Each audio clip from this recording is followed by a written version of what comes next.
Oh, did you know that there's an e-beggar named darksydephil? Oh, so embarrassed. He's in his 40s and he e-begs. Sweet.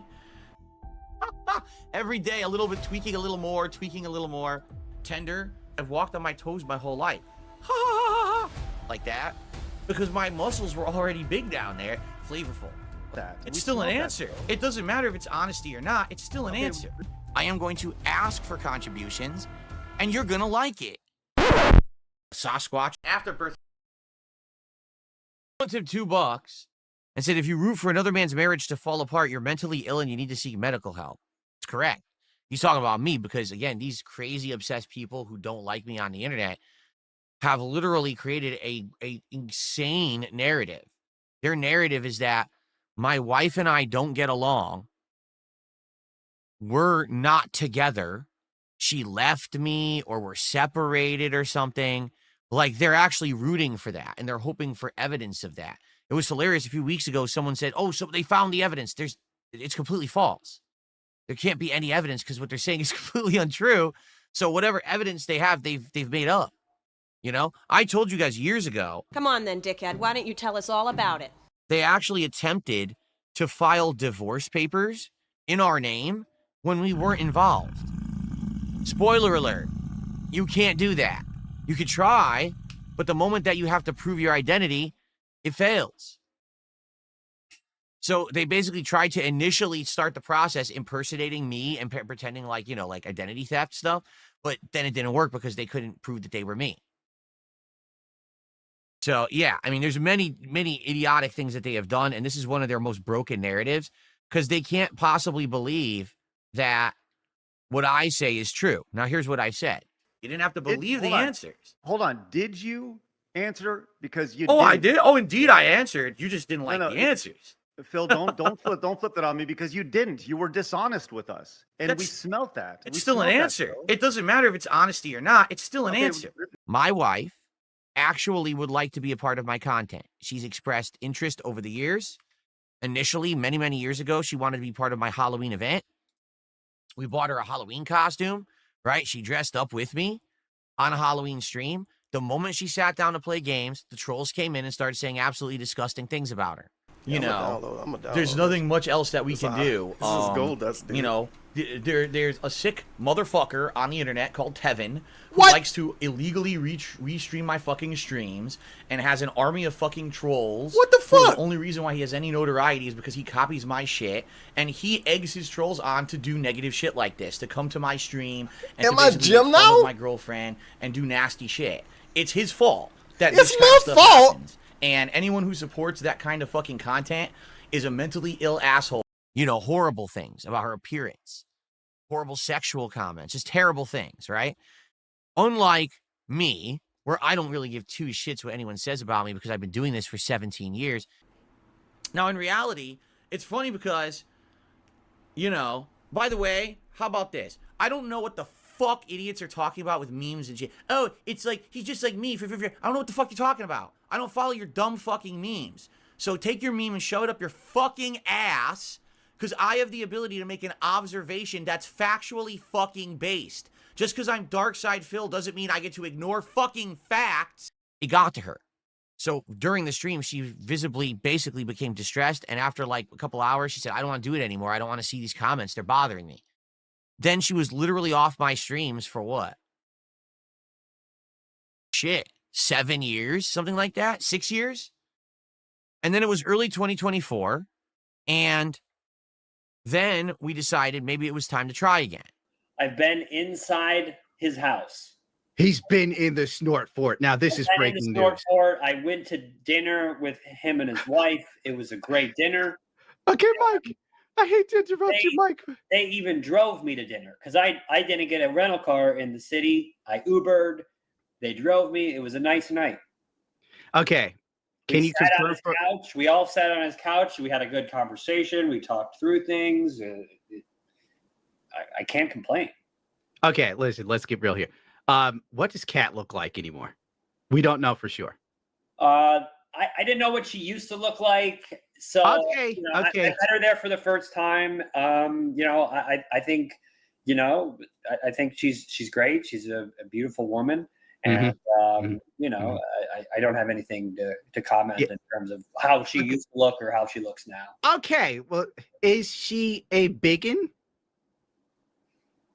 A biggin? Yes, that's the nice way of putting it. Oh, like big or small? I don't know. I wouldn't be. I can't comment Okay, in relation to that. That's not the nature of what I was looking for. is she built like Fiona from Shrek or Kelly Clarkson? I can't. I can't comment on that. I think you'll have to wait and see in the documentary, or ask Phil. Maybe he will answer that. Oh. Fair enough. Can we start? All right, ready? All right, good evening, everyone, and welcome. Okay, and we wanted to do something that was very fun. And so we both were going to be playing Like a Dragon Infinite Wealth. And we heard that it was going to have this virtual island side mini game where basically it's kind of like having like Animal Crossing, where there's an island that you're going to be building up and you have residents who live there and you interact with them all. It's not, admittedly, it's not what it ended up being. It ended up being a big slog and repetitive grind of time sink that really didn't pay off if you did it. They basically pushed it as something that it wasn't. So when the game came out, it was actually kind of a disappointment that that's what it ended up being. So anyway, we said that we were going to do this co-op. And she showed up for, I think it was 2 to 3 streams of that. Again, during that time frame, what did my haters and trolls do? Clip farm. Look, she's distressed. Look, she's, insulting her appearance and things like that. Left, right, up, and down. Horrible things. Yeah, recent. He knew what sort of audience he had. He knew right well that when the detractors saw his wife, what they would say, how they would mock her, how they would shit on her, how they would cripple her self-esteem and confidence with what they said. And he did it anyway. He exposed his wife to all of that anyway, knowing what would happen. Yeah. And I think that's a fucking scumbag move. So after that, basically after that experience, we decided that's it. There's no point anymore. Because for having her in the content, for as nice as it is to maybe have my wife in my content every once in a while, all you're doing is you're giving people the fuel that they want to make toxic content. You are essentially giving them a clip mill, right? It's the same as me playing Battlefield. It's the same as if I decided to do something that would give my haters opportunity to try to mess with it. Like, oh, let's do a fan lobby. It would never work because they would take every spot in the lobby and they would sit there with horrible names, doxing, racist stuff, sexist stuff, things about my wife and family members. That's what they do. They want attention. When you realize, oh, this is a way for them to get what they want, you starve them. You don't give them what they want.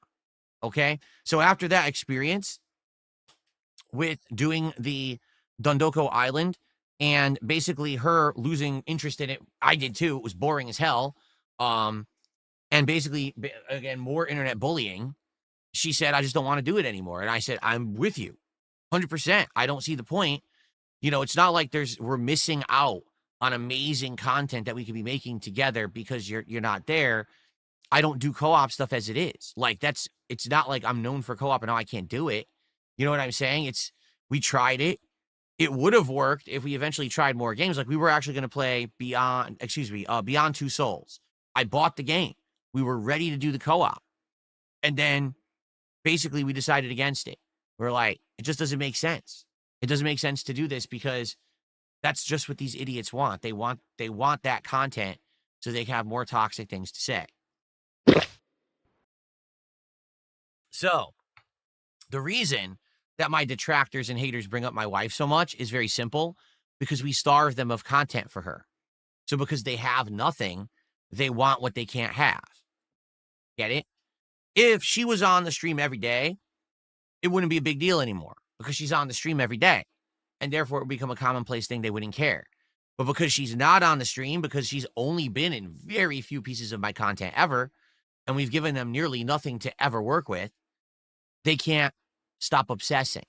They literally hyperfixate on my wife, trying to get information about her past, about her physical appearance, about all kinds of shit, because they're not allowed to have that information. It's none of their business. She is not my business. She is not in my content. You know what I'm saying? So there's no reason to give them any information at all. You know, every once in a while, I talk about our day off or something that we're doing or something she's cooked. That's all you get. That's literally all you will get. Because anything further than that becomes harmful with these idiots. Again, hyperfixating, eternally online, socially broken losers. All they do is sit online all day. No actual real-life social interactions with anyone. They probably don't even have social skills. They're probably fucking mentally deficient, emotionally deficient people who think it's okay to just stalk people online all day. So that's why we don't give them what they want. But you're right. It's messed up that they ever would have thought to try to stalk my wife or say horrible things about my wife. They don't know anything about my wife. They still don't, and they never will, because we don't give them anything to know. About me and my personal life. They'll find my bankruptcy. They'll find all these statements. Did you ever find the restraining order that she had against her ex because he was hitting her? Right? But, you know, make him look like a good guy on the internet, right? Which is what they've done. My detractors have actually done this. So they can say whatever they want. It doesn't mean anything. And that's the truth, is anyone who hyperfixates on someone who's not directly involved obviously is a loser, a fucking mentally ill person who knows that they're not allowed. You're not part of this inclusive group. You're not part of my family. You're never going to be part of my family. Maybe you want a family for yourself, and that's why you want to so desperately know about mine, but you're not allowed. Sorry, you're not part of this club, and you never will be. Instead, you could be in your really oddball club of oddly hyperfixated losers online. And if you want to call that your family, go for it, but I don't think it's going to get you very far in life. I've heard some bullshit in my time, mister, but yours is the best.